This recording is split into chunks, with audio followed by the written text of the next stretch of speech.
अस्सलाम वालेकुम, welcome to debate eight 8। मैं हूं ईसा नकवी। शौकत वास्ती साहब का शेर है कि शौकत हमारे साथ बड़ा हादसा हुआ, हम रह गए, हमारा ज़माना चला गया। पाकिस्तान की सियासत तब्दील हो चुकी है। आज 3 बड़े इस्तीफे अब तक आ चुके हैं। 8 फरवरी के इंतखाबात के बाद अमीर जमात इस्लामी जनाब सिराजुल हक साहब मुस्ताफ़ी हो चुके हैं, अमारत छोड़ दी है जमात इस्लामी की। इस्तेहकाम पाकिस्तान पार्टी के सरबराह जनाब जहांगीर तरीन साहब अपनी सियासत से किनारा कशी इख्तियार कर चुके हैं।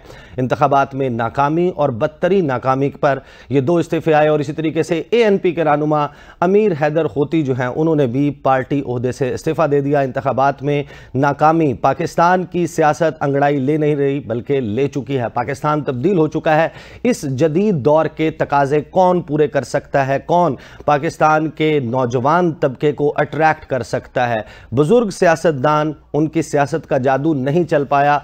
इंतखाबात की जंग जो मैदान में हारी गई उसको ड्राइंग रूम में तो जीता जा सकता है, लेकिन दिलों को, लोगों के दिलों को जीतना, मुसख्खर करना एक बड़ा चैलेंज होगा पाकिस्तान के रवायती सियासतदानों के लिए। इस वक्त सबसे बड़ा सवाल यह है कि कौन बनाएगा हुकूमत, कितनी मजबूत होगी। इसमें कोई दो राय नहीं कि पाकिस्तान को एक मजबूत और फंक्शनिंग डेमोक्रेसी की, मजबूत और फंक्शनिंग हुकूमत की और मजबूत और फंक्शनिंग पार्लियामेंट की ज़रूरत है, वरना जो मुल्क की मईशत को दरपेश चैलेंजेस हैं, मसाइल हैं, उससे नहीं निपटा जा सकता। अब इसके लिए मुतवक्के तौर पर खद्दो खाल क्या होंगे हुकूमत के, सबको मालूम है कि पाकिस्तान तहरीक इंसाफ के हिमायत याफ्ता उम्मीदवार उन्होंने मैदान मारा। बहुत सारी जगहों पर उनके साथ ज़्यादतियाँ हुई, इंतखाबात से पहले भी, इंतखाबात के दिन भी और रिजल्ट्स आने के दौरान भी। लेकिन अब मामला कुछ यूँ है कि जो हमारे पास पेपर पर रिजल्ट मौजूद है वहां पर तहरीक इंसाफ हुकूमत बनाने की पोजीशन में नजर नहीं आती जब तक वो किसी सियासी जमात के साथ इत्तेहाद ना करे। और बदकिस्मती के साथ पाकिस्तान तहरीक इंसाफ ने पाकिस्तान की किसी भी बड़ी सियासी जमात के साथ ऐसा वर्किंग रिलेशनशिप नहीं रखा कि वो उसको इन्वाइट कर सके, उसके साथ मिलकर बैठ सके। तो अब सूरत यही है कि जो दीगर 2 बड़ी सियासी जमातें हैं, यानी कि पाकिस्तान मुस्लिम लीग नवाज और पाकिस्तान पीपल्स पार्टी, वो मिलकर हुकूमत साजी करें। लेकिन क्या पाकिस्तान तहरीक इंसाफ का मैंडेट जहां जहां पर मौजूद है उसे तस्लीम किया जाएगा? क्या उनको अपोजिशन करने दी जाएगी? क्या उनको खैबर पख्तूनख्वा में हुकूमत बनाने दी जाएगी? ये वो सवालात हैं जो पाकिस्तान को दोबारा अदम इस्तेहकाम की तरफ धकेल सकते हैं। तहरीक इंसाफ के हिमायत याफ्ता उम्मीदवारों को लालच, दबाव, धमकी, धौंस किसी भी तरीके से अगर उनसे तोड़ने की कोशिश की जाती है तो फिर एहतजाज का सिलसिला नहीं थमेगा। स्ट्राइक्स की कॉल होंगी, एहतजाज होगा, पहिया जाम हड़तालें होंगी और ऐसे में कोई भी हुकूमत फंक्शन नहीं कर सकती। क्या पाकिस्तान के सियासतदान इतना भी मैच्योर नहीं हुए कि वो दाखिली सियासी इख्तलाफात को पसे पुश्त डालकर मुल्क की तरक्की के लिए मिल बैठे इन तमाम मामलात पर बात करने के लिए? और इस वक्त क्योंकि मामला चल रहा है, एक पावर शेयरिंग फार्मूला तय पा रहा है पाकिस्तान पीपल्स पार्टी और मुस्लिम लीग नवाज के दरमियान, वो किस किस्म का फार्मूला होगा? मेरे साथ गुफ्तगू करने के लिए पाकिस्तान पीपल्स पार्टी के रहनुमा नदीम अफजल चंद साहब मौजूद हैं। चंद साहब अस्सलाम वालेकुम। पहले तो मुझे ये बताइए कि इंतखाबात के बाद कि किस किस्म की सूरत हाल चल रही है पाकिस्तान पीपल्स पार्टी और मुस्लिम लीग नवाज के दरमियान? देखिए जी, सूरत हाल तो अभी लीडरशिप आज बताएगी CC को। अभी तक तो ऐसी जो बातचीत हुई है उन्होंने दावत दी है, लेकिन पीपल्स पार्टी के पास तमाम ऑप्शंस ओपन है और देखते हैं क्या होता है। लेकिन मेरे ख्याल में जो मेजॉरिटी लोगों की राय है वो तो ये है कि हमें नून लीग से हट के दूसरी पार्टियों से बातचीत करनी चाहिए। और क्योंकि हमारा मैंडेट जो है वो उनके खिलाफ है और हमारा नजरिया तो बिल्कुल ही उनसे नहीं मिलता। और पहले भी हम PDM में उनके साथ बैठते हैं तो हमें बहुत नुकसान हुआ है। तो ऐसी सूरत हाल में आप देखते हैं अभी क्या CC फैसला करती है। जो CC फैसला करेगी वही हो। अगर आप नून लीग के से हट जाते हैं उसके बाद फिर आप बाकी जितने भी जमातें हैं उनको मिला लें तो भी आपके पास मेजॉरिटी नहीं बनती, आप हुकूमत नहीं बना पाएंगे। उसके लिए आपको लामहला तहरीक इंसाफ की ज़रूरत पड़ेगी। तो आपका इशारा ये है, हम ये समझें कि ये एक राय मौजूद है कि बजाय नून लीग के पाकिस्तान तहरीक इंसाफ की तरफ देखा जाए? देखिए जी, मेरे ख्याल में अभी क्योंकि BTI जो है वो किसी सूरत भी मेरे ख्याल में अभी किसी पार्टी से बातचीत नहीं कर रही। वो पता नहीं खुद उनके कौन उनकी क़यादत कर रहा है और कौन उनको पहले भी बंद गली में सियासत में उन्होंने धकेला है। अब दोबारा भी वो सियासत उनकी बंद गली से निकलना नहीं चाहते। तो फिर ना पीपल्स पार्टी के पास, ना MKM के पास, ना दूसरी पार्टी के पास तो कोई ऑप्शन नहीं बचती। तो चंद साहब, हक हुक्मरानी आपके ख्याल में पाकिस्तान की अवाम ने 8 फरवरी को इस मुल्क पर हुकूमत करने का हक किसको दिया है? देखिए जी, जेन्युइन मैंडेट जो है ना, वो तो पीपल्स पार्टी और पीटीआई के इंडिपेंडेंट लोगों के पास। जो इंडिपेंडेंट लोग हैं, कुछ आजाद जीते हैं, कुछ पीटीआई के जीते हैं, जेन्युइन मैंडेट तो उनके पास है। बाकी तो सब मैंडेट जो है वो ये जुर्लू का मैंडेट है, कोई जेन्युइन मैंडेट नहीं है नून लीग के पास। सही। अच्छा, ये जो मुलाकात चल रही है, मैं आपको सुनवाना चाहता हूं। बिलावल भुट्टो जरदारी साहब ने जो अपनी पूरी कैंपेन चलाई, जो वोट मांगा लोगों से, वो वोट जिस बुनियाद पे मांगा, आज की ड्राइंग रूम में की जाने वाली सियासी जोड़ तोड़, क्या उसकी जस्टिफिकेशन हो सकती है कि जब आप वोट ही जिस बुनियाद पर मांग रहे हैं? प्रोड्यूसर साहब जरा सुनवाएं, बिलावल भुट्टो जरदारी साहब जो जलसे कर रहे थे वो क्या कुछ कह रहे थे। अल्लाह ताला, ये जो चौथी बार शेर को बिठाने वाली बात है, इस साजिश को मैं और आप रोकेंगे। इस तीर से हम शेर का शिकार करके हुकूमत अगर बनना है तो इंशाअल्लाह ताला पाकिस्तान पीपल्स पार्टी इंडिपेंडेंस के साथ मिलकर हुकूमत बनाएंगे। ये शेर वाले कायदे हिज़्ब इख्तिलाफ होंगे। तो चंद साहब, जिस वक्त कोई भी सियासतदान खड़े होकर तकरीर करता है, जलसे में वादा करता है आवाम से, वोट मांगता है, किसी बुनियाद पर मांगता है, तो बिलावल भुट्टो जरदारी जब ये कह रहे हैं कि पीपल्स पार्टी आज़ाद लोगों के साथ मिलकर हुकूमत बनाएगी, तो फिर क्या जस्टिफिकेशन हो सकती है कि आप नून लीग के साथ बगलबगीर हों? अब सियासत में डायलॉग ज़रूरी है, बहुत अच्छी बात है, लेकिन वो आवाम कहाँ गई जिससे आपने वोट लिया था? देखिए जी, ये जहाँ तक बात है बिल्कुल ठीक कहा है। अभी भी हमारी प्रायोरिटी यही है कि हमें बातचीत करनी चाहिए। आज सीसी में फैसला होगा। हमने तो राय ऑलरेडी दे दी है कि हमें इंडिपेंडेंट लोगों से बातचीत करनी चाहिए, एज ए ब्लॉक की जाए या इंडिविजुअल्स की जाए। तो हम कर रहे हैं, बातचीत शुरू हो जाएगी इंशाल्लाह आज के बाद, मेरे ख्याल सीसी के बाद। सही। तो अच्छा चंद साहब, माजरत के साथ मैं आपको ना एक दो चीज़ें और सुनवाना चाहता हूँ। ये ज़रा सुने कि जिस वक्त बिलावल भुट्टो जरदारी ने, और बड़ा हम लोगों ने अप्रिशिएट किया कि एक नई तर्ज जो है वो कायम करने जा रहे हैं बिलावल भुट्टो जरदारी पाकिस्तानी सियासत में। उन्होंने दावत दी कि Nawaz Sharif prime ministerial candidate हैं मेरे मद्दे मुकाबिल जमात के, तो मेरे साथ मनाजरा करें, मुबाहिसा करें, डिबेट करें, जैसे सिविलाइज्ड वर्ल्ड में होती है। प्रेसिडेंशियल और प्राइम मिनिस्टरियल कैंडिडेट से मुबाहिसा करते हैं, लोगों को उनके ख्यालात का पता चलता है। उस पर बिलावल ने जो कुछ कहा था वो तो आपको मालूम है। जो जवाब शहबाज शरीफ ने दिया था वो ज़रा सुने। मेहरबान ने कहा कि मैं नवाज शरीफ से मुनाजरा करना चाहता हूं। मैं उसको कहना चाहता हूं कि आप नवाज शरीफ को दावत दें, आपके सूबा का मुआयना करें, वहां पर मुनाजरा भी होगा, वहां पर मवाजना भी होगा। किसी को शेर से शिकायत है कि वो शेर शिकार नहीं कर रहा, 8 फरवरी आने वाली है, पता चल जाएगा, पता जाएगा कि शेर धड़े मारेगा इंशाअल्लाह। तो चंद साहब, ये पाकिस्तान के सियासतदान क्यों तुले हुए हैं मिलकर इस मुल्क के अवाम को ये बावर कराने में कि आप लोग मैटर नहीं करते, हम आप लोगों को बेवकूफ़ बनाते हैं, बना सकते हैं? यानी यही शहबाज शरीफ साहब थे जो कहते थे कि लाड़काना की सड़कों पर ना घसीटा आसिफ अली जरदारी को तो मेरा नाम तब्दील कर देना, और सरे महल की और फलानी करप्शन की दास्तानें, ये सब कुछ कहने के बाद ये आपसे वोट भी मांगने आ गए।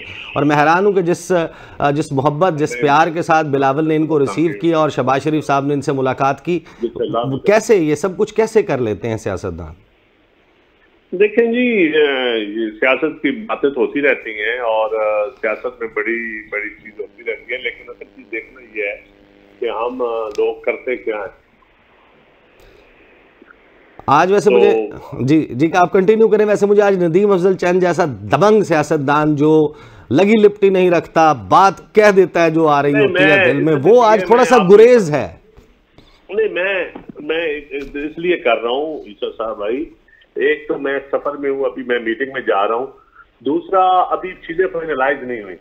लेकिन इतना मैं आपको बता दूं कि हमारी, जो मैं आपको पहले बता रहा हूँ कि हमारी तो ओपन राय है कि अगर नून लीग से बचा जा सकता है तो जरूर बचना चाहिए। और ये बड़ी ओपन राय हम तो देंगे पार्टी के अंदर भी, लेकिन जो पार्टी फैसला करेगी फिर वो सबको कबूल करना पड़ेगा, जो सीसी फैसला करेगी।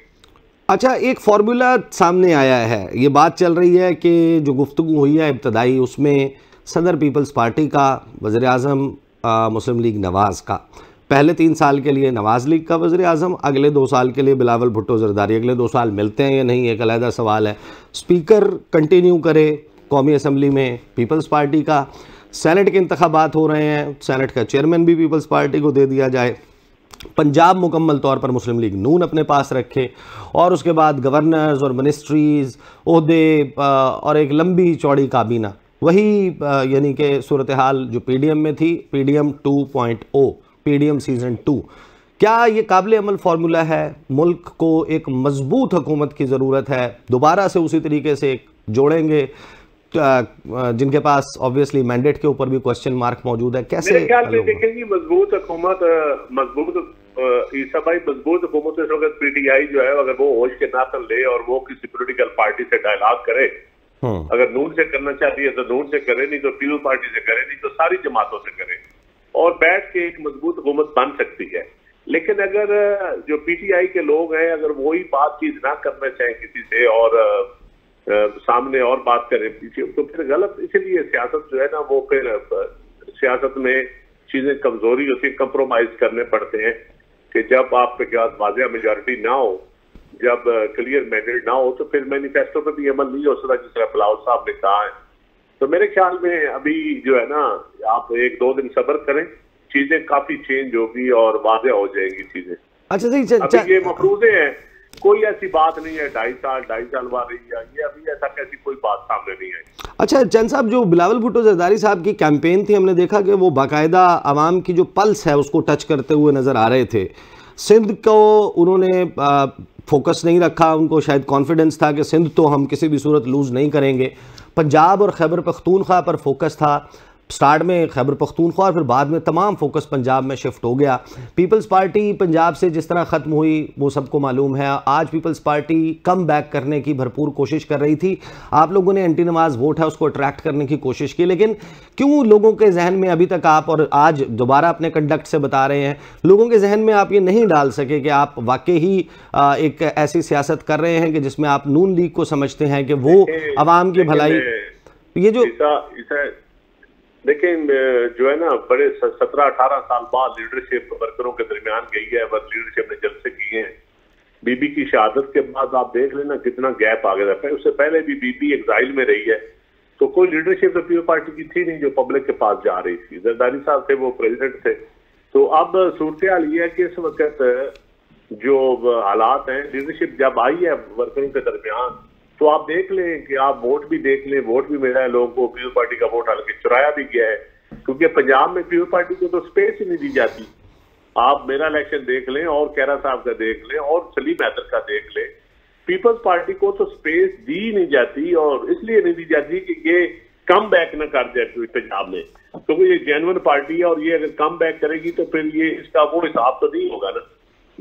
नहीं, शायद आप लोगों को यकीन नहीं दिला सके। ये जो मुफाहमत की पॉलिसी है इसने पीपल्स पार्टी की सियासत को डैमेज किया है। हमारे जितने भी पीपल्स पार्टी में जानने वाले हैं वो ऑन द रिकॉर्ड ये बात ना कहें बेशक, लेकिन ऑफ द रिकॉर्ड वो हमेशा कहते हैं कि अगर हम नून लीग के साथ दोस्ती करेंगे, अगर उनसे हाथ मिलाएंगे, घोड़े की और घास की दोस्ती हो जाएगी तो घोड़ा खाएगा क्या? देखिए, सिर्फ दोस्तियों से वोट बैंक ना कम होता है ना बढ़ता है। आपको अपनी पॉलिसी जो है वो वाज़ेह करनी पड़ती है और मैसेज देना पड़ता है, पब्लिक को यकीन दिलाना पड़ता है कि ये दोस्तियां भी आपके लिए और दुश्मनियां भी आपके लिए, ये यकीन दिलाना पड़ता है। और अगर ये आप यकीन दिला दें पब्लिक को कि ये दोस्तियां दुश्मनियां पब्लिक के लिए, आपकी अपनी जात के लिए नहीं है, तो ये बड़ा वाज़ेह चीज है। और इसमें मैं समझता हूँ कि इस वक्त जो बिलावल साहब हैं वो बड़ा क्लियर मैसेज दे रहे हैं और बड़ी वाज़ेह सियासत कर रहे हैं, कोई जकी चुकी सियासत नहीं कर रहे, बाकी सब लोग मैनेजमेंट की सियासत कर रहे हैं। सही है, पीपल्स पार्टी और बिलावल ही दूसरों के है जो ओपन सियासत कर रहा है। सही है। चले फाइनली चंद साहब मुझे ये बता दें कि इंतखाबात का जो अमल हुआ है, जो प्रोसेस हुआ है, इसकी शफाफियत पर, इसके गैर जानिबदाराना होने पर सवालात उठ रहे हैं, सिर्फ लोकल सतह पर नहीं। I am not talking about कि जो हारे हैं वो कंसर्न का, खदशात का इजहार करें। सिर्फ पूरी दुनिया का मीडिया चीख चीख कर, बैनुल अक़वामी हुकूमतें ना सिर्फ ये कि कंसर्न शो कर रही हैं, वो ये कह रही हैं कि हम यकीन कर रहे हैं कि पाकिस्तान का जो इलेक्शन है वो रिग हुआ है, वो चोरी हुआ, और इस पर तहकीकात का मुतालबा कर रही हैं।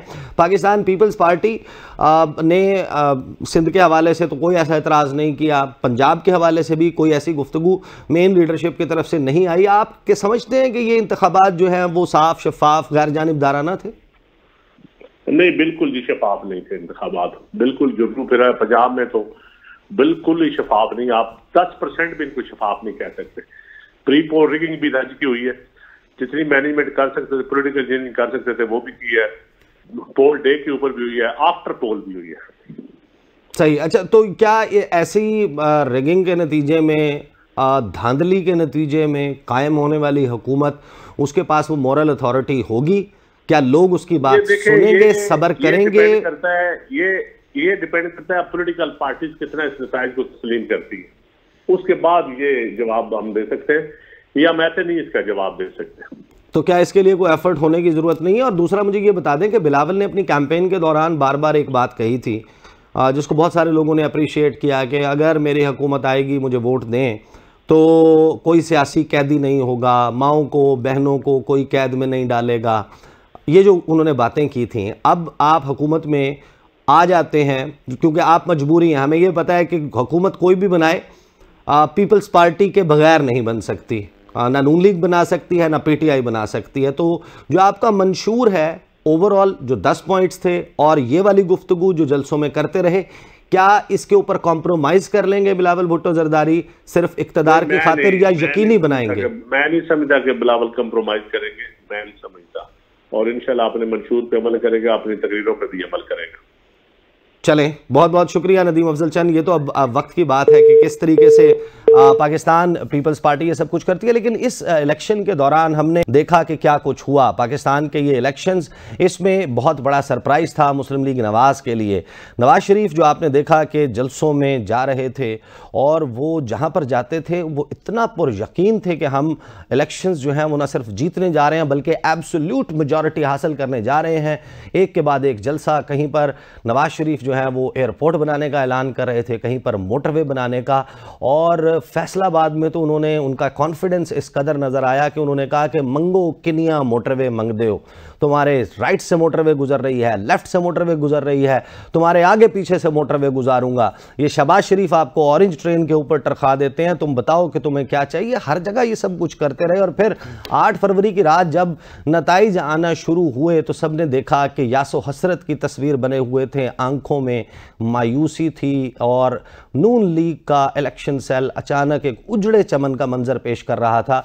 नून लीग की लीडरशिप जाती उम्रा रवाना हो गई, फिर रातों रात यकायक हमने देखा कि इलेक्शंस के रिजल्ट्स आने का सिलसिला थमा, और फिर कुछ वक्त के बाद जिस तरीके से खदशा जाहिर किया जा रहा था कि सब कुछ जलथल हो जाएगा, बागो बहार हो जाएगा, और नून लीग फिर लगभग 12 से 14 घंटे के वक्फे के बाद दोबारा उसकी लीडरशिप मॉडल टाउन सेक्रेटेरिएट में बालकनी के ऊपर नमूदार हुई, और महज 60 सीटों के साथ नवाज शरीफ साहब ने विक्ट्री स्पीच कर डाली, जिसको बहुत सारे लोग कह रहे थे कि दरअसल ये एतराफ़ शिकस्त है कि वो सिर्फ अपने आप को सिंगल मेजॉरिटी पार्टी डिक्लेयर तो कर रहे हैं, लेकिन हकीकी तौर पर देखा जाए तो उनके पास मैंडेट मौजूद नहीं है।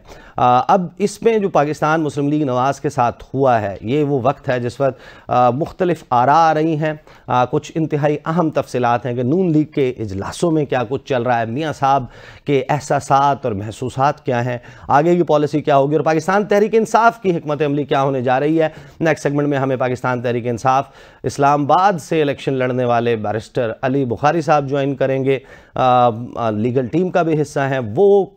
इस वक्त क्योंकि इजलास चल रहा है और इजलास से वो रवाना हैं, इंशाल्लाह वो हम तक पहुंच जाएंगे, और हम उनसे पूछेंगे कि तहरीक इंसाफ अब किस किस्म का किरदार अदा करने जा रही है, हुकूमत साजी करने पे जाएगी, अपोजिशन में जाएगी, और मुस्लिम लीग नून के कैंप में क्या चल रहा है। बात करेंगे आफ्टर द ब्रेक।